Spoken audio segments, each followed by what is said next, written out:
"I'm going to dump that old hag in the mountains," my son-in-law whispered in my ear during the funeral of my husband, the company CEO. When I looked at him, he had an evil grin on his face. "Now that the president has left, the company is finally mine." He had been vying for the presidency up until this point and had finally revealed his true nature.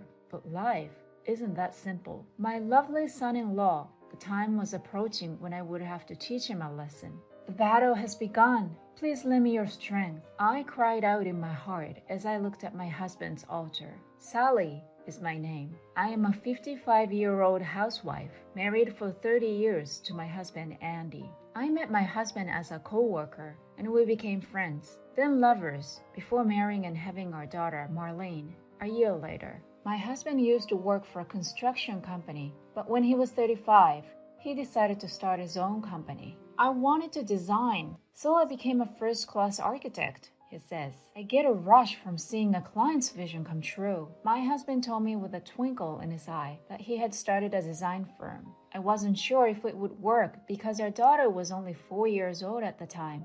But we were a team, and I was determined to support my husband. I decided to stand by my husband. "Let us collaborate. I'm in on your dream." Fortunately, the company grew steadily, and my husband demonstrated that he was capable of running it. I was devoted to supporting him, and I have been doing so for the past 20 years. My husband then hired Stephen, who was working at an affiliated company. He, falling in love with my daughter, was an unexpected turn of events, but I thought I could trust Stephen, who worked so hard for my husband. In retrospect, this was a mistake. Stephen, my son-in-law, agreed with my husband's point of view and obediently supported my husband's as a company executive. My daughter, on the other hand, felt uneasy about his excessive words, possibly because of his excessive zeal for his work. "Hey, Mom, sometimes I worry about something these days." "What?" "Maybe it's because he's been drinking, but Stephen said, 'I wish that old man would just screw himself. I can increase the profitability of this company.'" What a horrible thing to say. That's awful. They say that when you're drunk, your true feelings come out. But I doubt he'd ever betray your father. Although my daughter's words lingered in my mind, I forced myself to believe Stephen was also thinking about the company. We had no way of knowing what his true intentions were at the time. A year ago, seemingly out of nowhere, something happened. My husband, Andy, who had always been in good health, began to look unwell and lost his appetite. He also frequently complained about back pain, so we decided to have him examined. The outcomes were disastrous. A serious disease was discovered, which couldn't be treated, and he didn't have much time to live. Only my daughter's family and I knew this. We were all concerned about our future, but Stephen, who was with us at the time, reassured us. "I hope Andy gets better. The company will be fine. You can leave everything to me with confidence." Stephen's words were oddly assuring.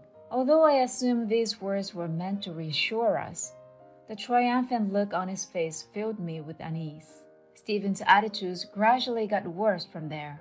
According to one of my husband's longtime subordinates, he had started speaking down to those around him, and other employees were having a bad time. Some of them left the company because they couldn't stand Stephen's outbursts, and others lost motivation to work. "Stephen, you're very dedicated to your work," I told him, thinking he might be overwhelmed by the fact that he had to keep the company afloat. "But could you please consider your employees' feelings as well?" "What? You're making big claims. You should just stay by your husband's side.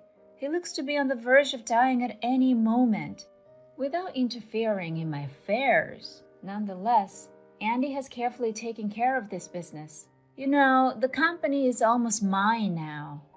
You should be grateful that I, a wise man, have remained silent and followed this jerk of a president until now." When I heard this ear-splitting tirade, I couldn't believe it, and the anxiety I was feeling the other day grew even stronger.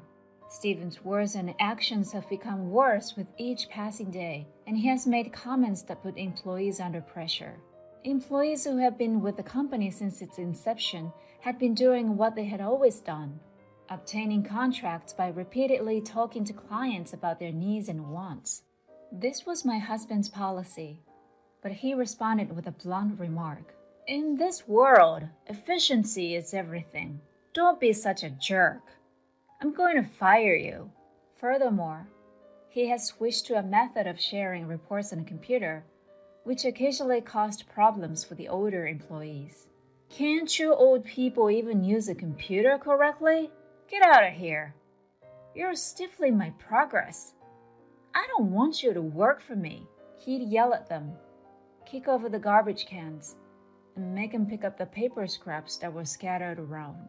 After all, when our long-term business partners began to suffer as a result of the recession, we are not doing this for free, so we will no longer do business with you.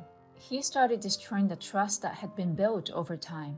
When my daughter, Marlene, asked for advice about him, I was at a loss for what to do. He's been treating Marlene like a servant lately. He would become enraged if she resisted even slightly. Who would marry you if you weren't the boss's daughter? Your personality and appearance are not my type. Marlene complained to me that Stephen had lost his kindness as he spat at her as if he was looking at something filthy. Mom, Stephen has changed. No, the Stephen we see now is the real Stephen. And we were duped. My daughter sobbed out of frustration. After hearing about Stephen's actions from his subordinate, my husband was also concerned about his employee. He summoned me to his bedside one day and asked for a favor. All right, I'll take care of it, so don't be concerned. I promised my husband something. More bad things happened a short time later. Despite his best efforts, my husband died within a year of being told he had little time to live. I couldn't stop crying at my husband's funeral, remembering how we shared similar values, had never argued, and had lived a happy life thanks to him. However, when we were listening to the priest's sermon, Stephen brought his face close to mine and whispered in my ear, I'm going to dispose of you in the mountain. I noticed that he had an evil smile when I looked at him. This was Stephen's true nature. He had been on the board of directors since my husband's hospitalization, and now that he was gone, he must have felt secure in his position as president. From now on, I can make the company do whatever I want. I could almost hear his thoughts. Stephen, who has taken the word for granted, has no idea what fate awaits him from now on. I'll be the one to put an end to this. It is now time for me to keep my promise to you. Give me your strength. I looked at my husband's coffin and confirmed my resolve. A shareholders' meeting was called following the funeral. Stephen, the director, arrived late and sat down on a chair in the center of the room with a thump, looking around at everyone. He was startled when he saw me sitting at the same table as him, and his eyes fluttered several times. Why the old hag? I could hear him mumble. I had to hold back my laughter. The next item on the agenda is the removal of Stephen from the board of directors, the moderator said. My son-in-law, who had not heard anything, became terrified. Hey, wait a minute. What are you on about? I didn't hear what you were saying. He tried to stand up so quickly that he almost fell off his chair, and everyone in the room laughed at Stephen's misfortune. In fact, my husband gave me a majority stake in his company several years ago. Whoever owns the most shares has a strong influence over a company. I had exercised that right by requesting that the board of directors call a shareholders meeting. Stephen was aware of the shareholders meeting, but he had no idea it was to discuss this dismissal. How can I be fired without a valid reason? I am the president's son-in-law. It appears that you have been very cold to the employees who have worked for us until now. This will cause the company to lose ground to the competition. That's why, you amateurs, you have no idea what you're talking about. I'm not saying we can't experiment with new approaches. I'm saying we should look after our business partners as well as our employees. The shareholders nodded their heads as they listened to me. They understood and agreed with Andy's ideas about the company. Stephen noticed this, raised his eyes, filling with rage, and yelled at me. Things like that won't lead to the company's profit. Oh, you work solely for your own benefit, not for the benefit of the company, don't you? I know the truth. What are you talking about? Stephen, you're completely out of line. Take a look at this. I held up the internal documents that my late husband had entrusted to me in front of Stephen. Have you been misappropriating company funds for your own personal use? The room erupted at that point, and all eyes were drawn to Stephen. He was agitated, and there was a cold sweat on his brow. How did you find this? It was given to me by Andy. That man had a customer-first policy. But you denied it and attempted to change it, didn't you? That's why he wanted me to bring this up. Damn! It's not fair of you to be snooping around. The company cannot afford to have embezzlers on its payroll. So, who will be the next president? There's nobody else but me. Don't be concerned. My husband has requested that I take over. What? What nonsense are you on about? A novice hag cannot run a business. It's no surprise Stephen said that, because he knows nothing about me. Because the company was still small, it was customary for the company's executives to meet in a home conference room. At these meetings, I always sat next to my husband, the company's president, and voiced my opinions. My husband trusted me because I knew everything about the company's inner workings, even though I didn't let anyone know. However, I had always been in the know, and when my husband transferred the majority shares to me, I assumed that I would eventually pass them to our son-in-law.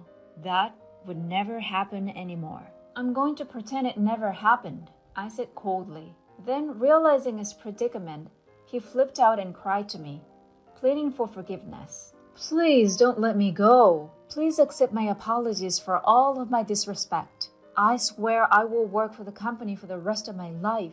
I'll even return the money I stole. Do you really believe you can get away with it? I intended to use the funds to start a new business. It was not for monetary gain. That's funny. You've given women luxury foreign cars, brand-name goods, and jewelry as gifts. It doesn't sound like you're ready to start a business. Anyway, do you really believe you can start a business with the money you stole? In any case, you've been fired.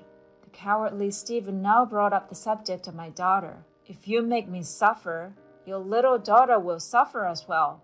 Is that what you're looking for? Marlene has decided to divorce you, and she should have packed her belongings and left by now. She expressed her dissatisfaction with you.